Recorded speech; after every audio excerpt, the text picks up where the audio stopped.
Anatomy. Bony landmarks. In the distal part of the forearm, the radius finishes by Lister's tubercle, which is a bony prominence of the radius dorsally.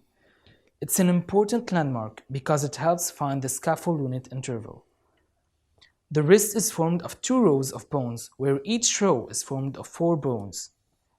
Pisiform bone is found when the hand is in palmar position, medially just under the hook of the hamate, which is located a little more distally.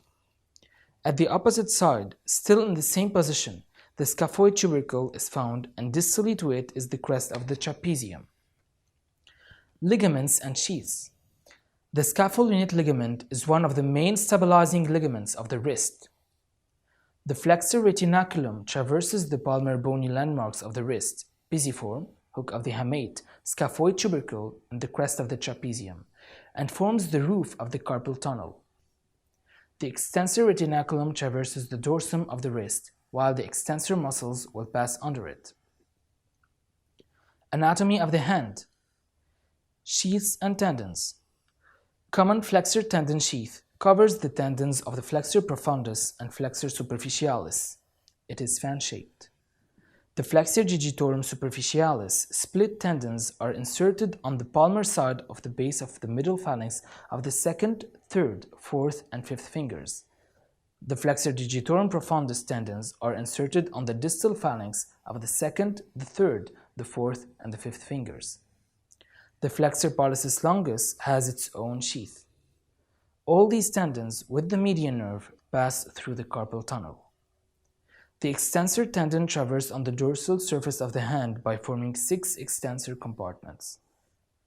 Extensor digitorum tendons are inserted on the middle and distal phalanx of the 2nd, 3rd, 4th, and 5th finger.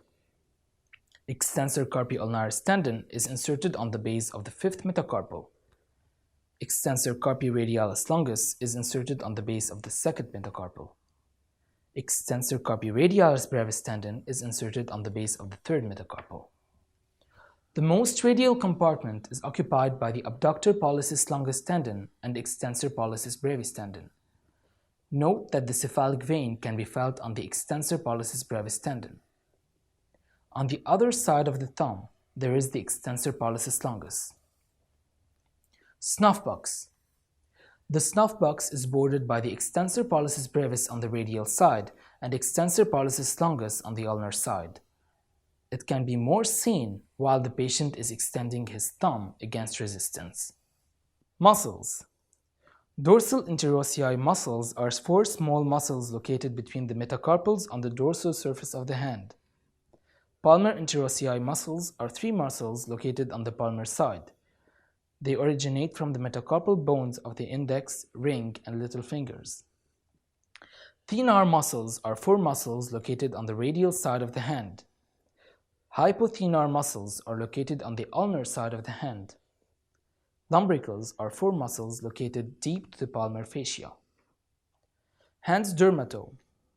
The innervation of the hand is done by 3 nerves. Median nerve supplies the lateral 2/3 of the hand. The ulnar nerve supplies little finger and adjacent side of the ring finger. The radial nerve supplies dorsal surface of the hand except the dorsal surface of the little finger and adjacent side of the ring finger. MCP joints are located 1 cm distally to the tip of the knuckle. It is important for palpation of effusion. PIP and DIP spaces correspond to the flexor crease.